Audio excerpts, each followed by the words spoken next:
तो यही है, सच्चा सेक्युलरिज्म है तो यही है। और सरकार उस राह पर बड़ी ईमानदारी के साथ चल पड़ी है।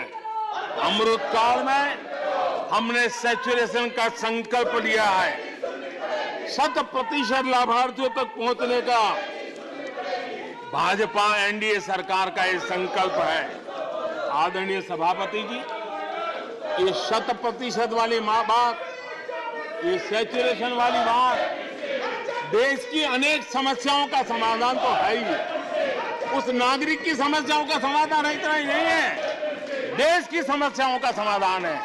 एक ऐसी नई कार्य संस्कृति को लेकर के हम आ रहे हैं जो देश में मेरा तेरा अपना पराया उन सारे भेदों को मिटाने वाला रास्ता है। सैचुरेशन वाला हम लेकर के आए। सैचुरेशन तक पहुंचने का मतलब होता है भेदभाव की सारी गुंजाइशें खत्म करना। जब डिस्क्रिमिनेशन रहता है तब करप्शन को भी संभावना मिलती है। कोई कहेगा मुझे जल्दी दो, तो कहता है इतना दोगे तो दूंगा, लेकिन 100% जाना है तो उसको विश्वास होता है भले इस महीने मुझे नहीं पहुंचा, 3 महीने के बाद पहुंचेगा, लेकिन पहुंचेगा। विश्वास बढ़ता है। ये तुष्टीकरण की आशंकाओं को समाप्त कर देता है। फलानी जाति को मिलेगा, फलाने परिवार को मिलेगा, फलाने गांव को मिलेगा, फलानी बिरादरी को मिलेगा, फलाने पंथ संप्रदाय वालों को मिलेगा। ये सारी तुष्टीकरण की आशंकाओं को खत्म कर देता है।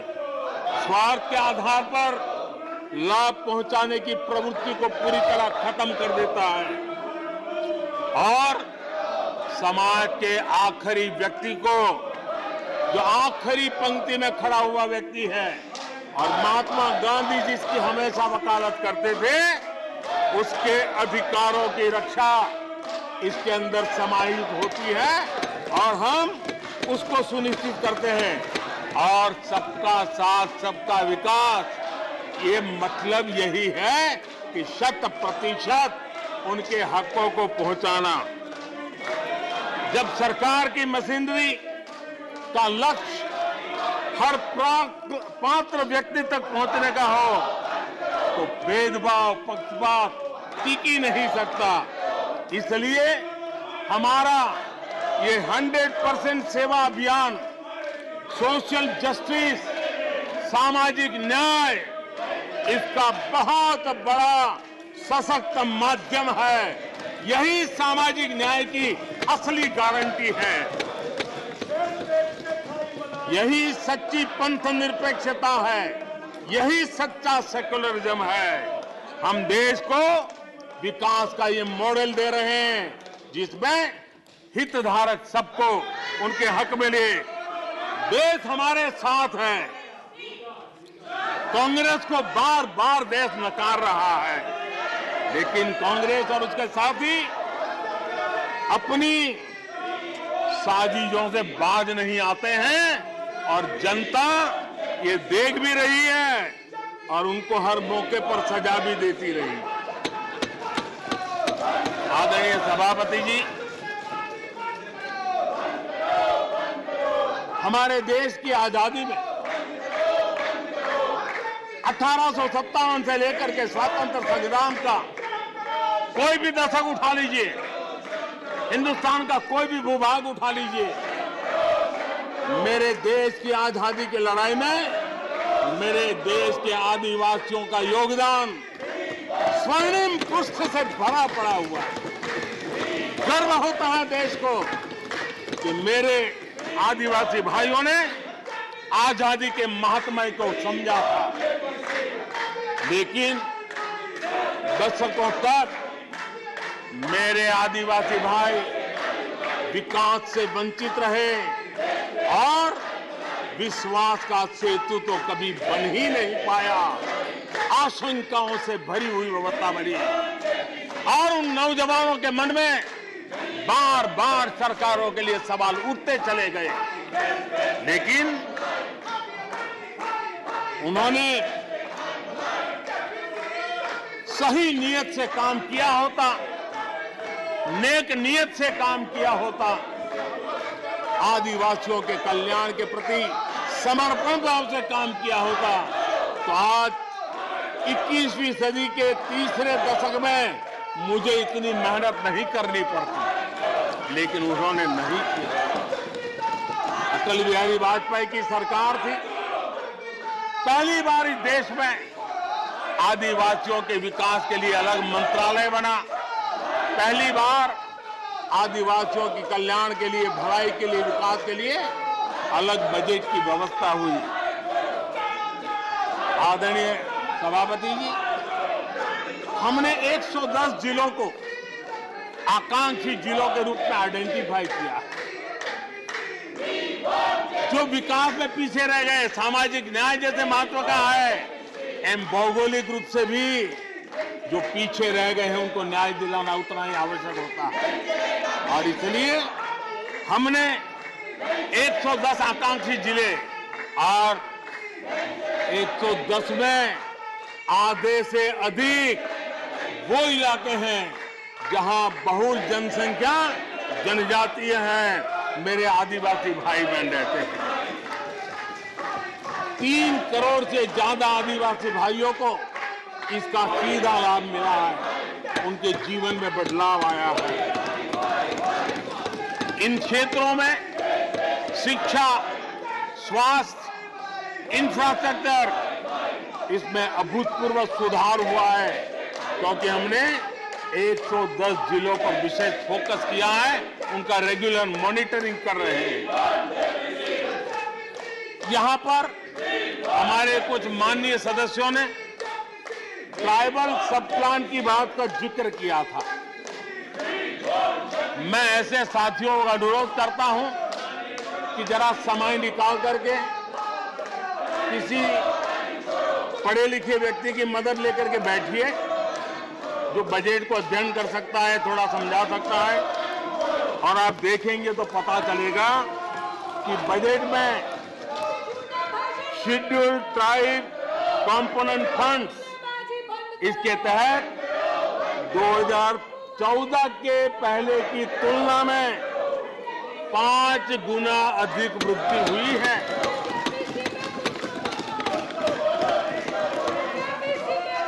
आदरणीय सभापति जी, 2014 के पहले जब उनकी सरकार थी, तब एलोकेशन 20-25 हजार करोड़ रुपए के आसपास रहता था।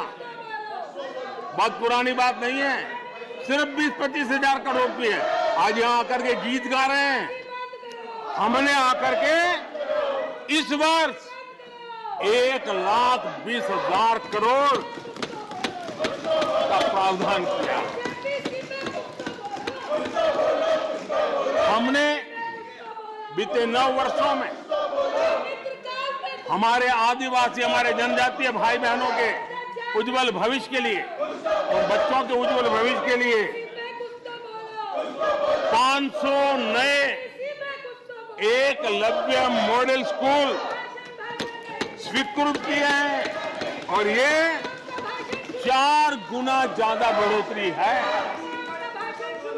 इतना ही नहीं, स्कूलों में टीचर, स्टाफ, इस बार हमने 38,000 नए लोगों के रिक्रूटमेंट का, हमने भर्ती का इस बजट में प्रावधान किया।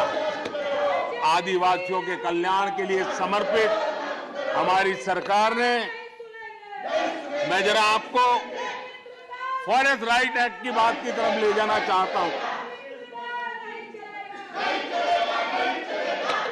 आदरणीय सभापति जी,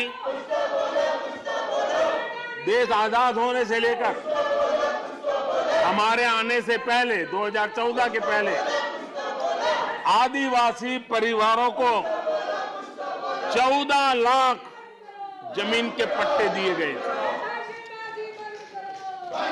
पिछले 7-8 वर्षों में हमने 7 लाख नए पट्टे दिए। यह अभूतपूर्व काम हुआ है। हमारे आने से पहले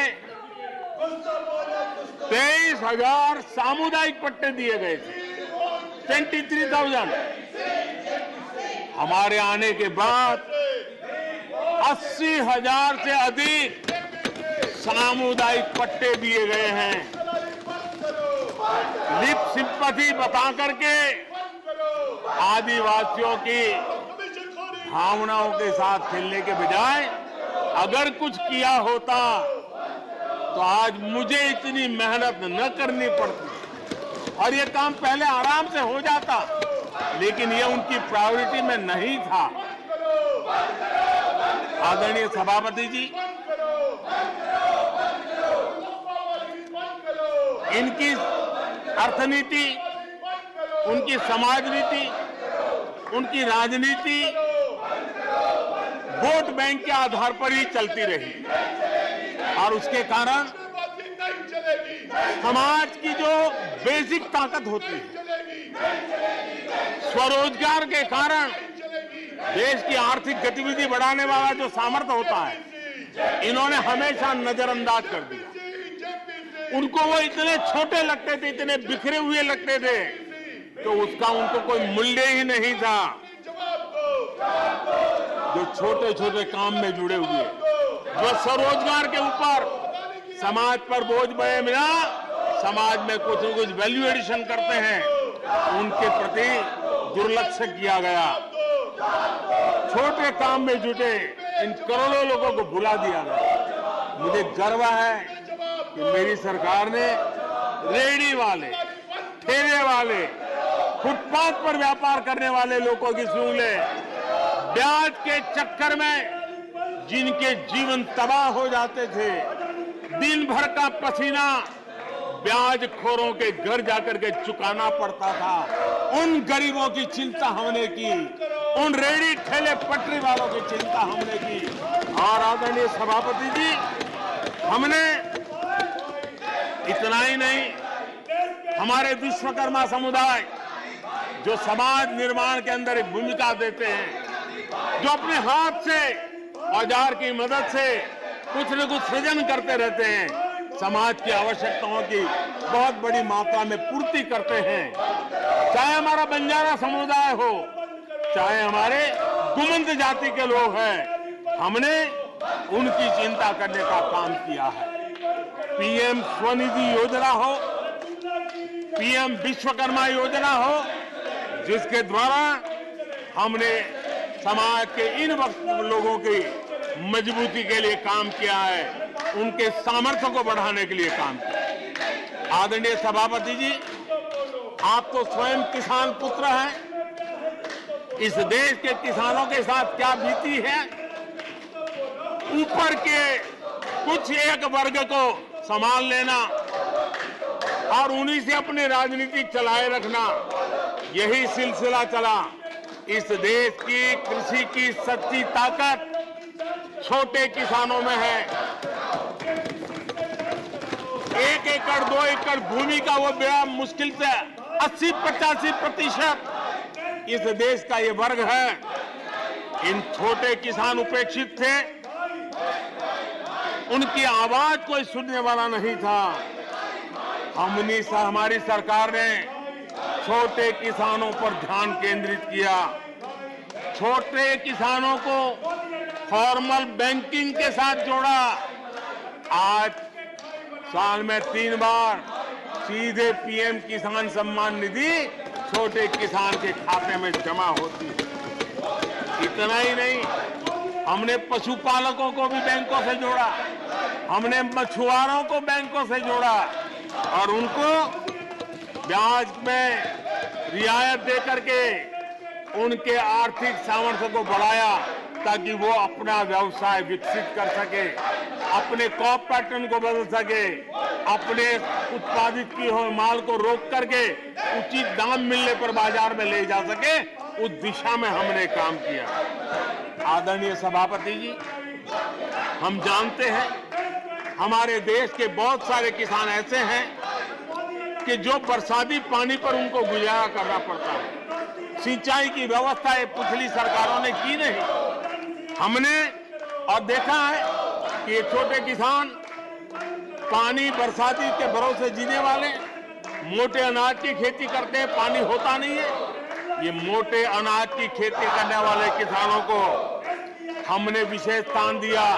हमने यूएन को लिखा कि मिलेट ईयर मनाइए, दुनिया में भारत के मोटे अनाज की एक ब्रांडिंग बने, मार्केटिंग बने, और उसके सुविचारित रूप से अब उस मोटे अनाज को श्री अन्न के रूप में, जैसे श्रीफल का महात्मा है, वैसे ही श्री अन्न का महात्मा बने और छोटे किसान जो पैदावार करते हैं उनको उचित दाम मिले, ग्लोबल मार्केट मिले, देश में क्रॉप पैटर्न में परिवर्तन आए।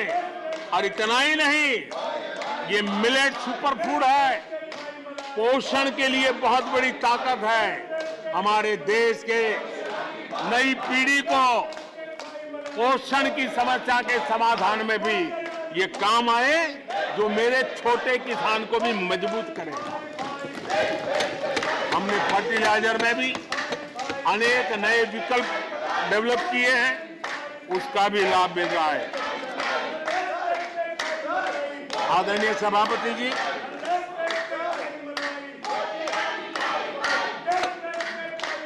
हमें बड़े कन्विक्शन के साथ मैं मानता हूं कि जब निर्णय प्रक्रिया में माताओं बहनों की भागीदारी बढ़ती है तो परिणाम अच्छे मिलते हैं, जल्दी मिलते हैं और निर्धारित लक्ष्य को प्राप्त करने वाले होते हैं। और इसलिए माता बहनों की भागीदारी बढ़े, वे निर्णय प्रक्रिया में हमारे साथ जुड़े, उस दिशा में महिला सशक्तिकरण को लेकर के, महिलाओं के नेतृत्व के विकास के लिए हमारी सरकार ने प्राथमिकता दी है। सदन में हमारे एक माननीय सदस्य ने कहा कि महिलाओं को टॉयलेट देने से क्या महिलाओं का विकास हो जाएगा? हो सकता है उनका ध्यान सिर्फ टॉयलेट पे गया हो, वो उनकी कठिनाई होगी, लेकिन मैं जरा बताना चाहता हूं, मुझे इस बात का गर्व है और मैं गर्व अनुभव करता हूं, क्योंकि मैं राज्य में रह करके आया हूं, मेरे गांव में जिंदगी गुजार के आया हूं। मुझे गर्व है कि 11 करोड़ शौचालय बना करके मैंने मेरी माताओं बहनों को इज्जत कर दिया है। मुझे इस बात का गर्व है। हमारी माताओं बहनों, हमारी बेटियों के जीवन चक्र की तरफ जरा नजर करें। हमारी सरकार माताओं बहनों के सशक्तिकरण के लिए कितनी संवेदनशील है, उसकी तरफ मैं जरा ध्यान आकर्षित करना चाहता हूं। और जिनको सिर्फ टॉयलेट पे ही सोच अटक गई थी, वो जरा कान खुल करके सुने, ताकि आगे जाकर ये बताने में उनको सुविधा होगी। गर्भावस्था के दौरान शिशु को पौष्टिक खाना मिले, इसके लिए हमने मातृ वंदना योजना चलाई और इसके लिए प्रेगनेंसी के समय महिला के बैंक खाते में सीधा पैसा जाए, ताकि उसको पोषण से उसके गर्भ में जो बच्चा है उसके स्वास्थ्य को भी लाभ हो। हमारे यहाँ माता मृत्यु दर, शिशु मृत्यु दर, इस गंभीर समस्या से मुक्ति का एक उपाय इंस्टीट्यूशनल डिलीवरी, हमारे गरीब से गरीब मां की इंस्टीट्यूशनल डिलीवरी हो, शिशु का जन्म अस्पताल में हो, इसके लिए हमने धन भी खर्च करना तय किया और व्यापक अभियान भी चलाया और उसके सुफल दिखाई भी दे रहे हैं। हम जानते हैं किसी न किसी मानसिक विकृति के कारण बेटियों को मां के कोख में ही मारने की प्रवृत्ति बढ़ गई थी। ये समाज के लिए कलंक था। हमने बेटी बचाओ अभियान चलाया और आज मुझे खुशी है कि बेटे जन्म लेते हैं उसकी तुलना में बेटियों की संख्या बढ़ रही है। ये हमारे लिए संतोष का विषय है। हमने बेटियों की रक्षा का काम किया है। बेटी जब बड़ी होकर स्कूल जाए और शौचालय के अभाव में 5वीं 6वीं कक्षा में आते आते स्कूल छोड़ दें, हमने उस चिंता को भी किया और स्कूलों में बच्चियों के लिए अलग टॉयलेट बनाए ताकि मेरी बच्चियों को स्कूल छोड़ना न पड़े।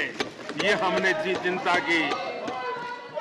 बेटी की शिक्षा जारी रहे और इसलिए हमने सुकन्या समृद्धि योजना, जिसमें अधिक ब्याज दे करके बेटियों को सुरक्षित शिक्षा की व्यवस्था का प्रबंध किया ताकि परिवार भी उनको प्रोत्साहन दे।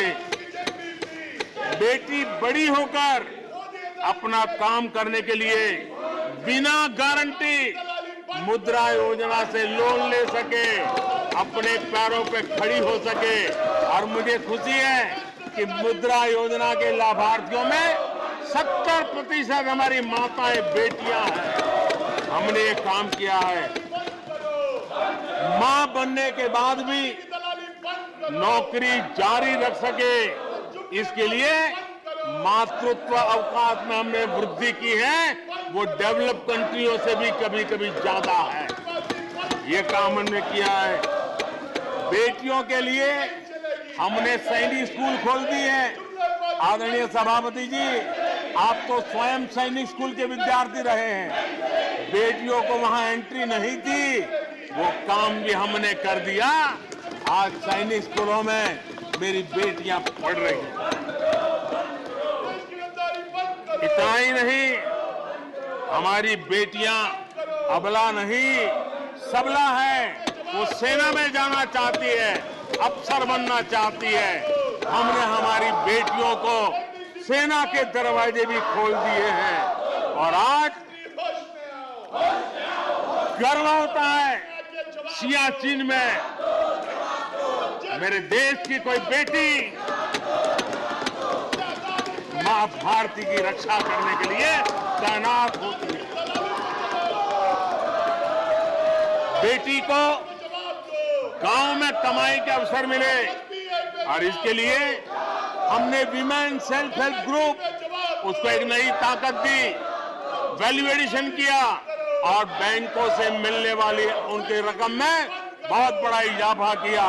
और इसलिए वो भी हमने उनकी प्रगति के लिए हमारी माताओं, बेटियों को, बहनों को लकड़ी के धुएं से जिंदगी में मुसीबतें झेलनी न पड़े, इसलिए हमने उज्ज्वला योजना से गैस का कनेक्शन दिया। हमारी माताओं, बहनों को, बेटियों को पीने का पानी के लिए जूझना न पड़े, 2-2, 4-4 किलोमीटर तक जाना न पड़े। हमने नल से घर तक पानी पहुंचाने का अभियान चलाया ताकि मेरी माताओं, बेटों को, बेटियों को, बहनों को, बेटियों को अंधेरे में गुजारा न करना पड़े। इसलिए हमने सौभाग्य योजना से ऐसे गरीब परिवारों तक बिजली पहुंचाई।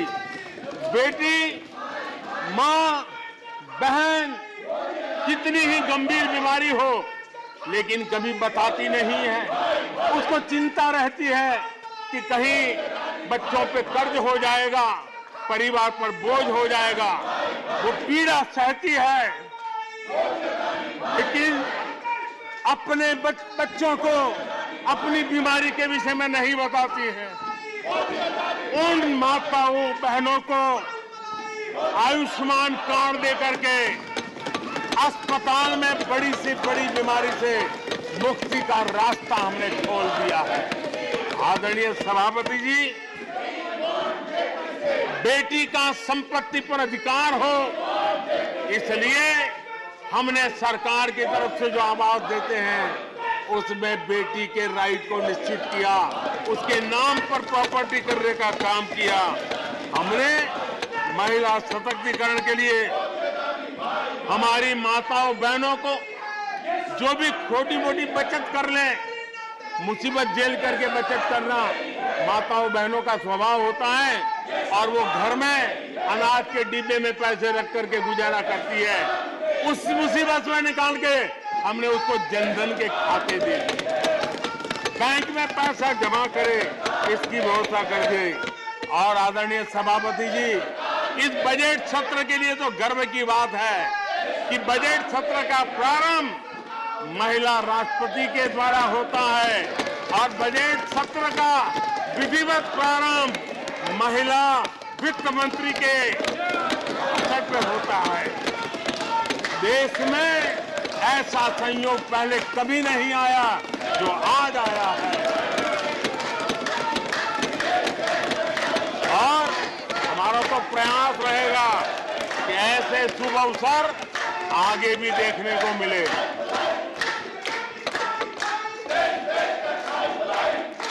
आदरणीय सभापति जी,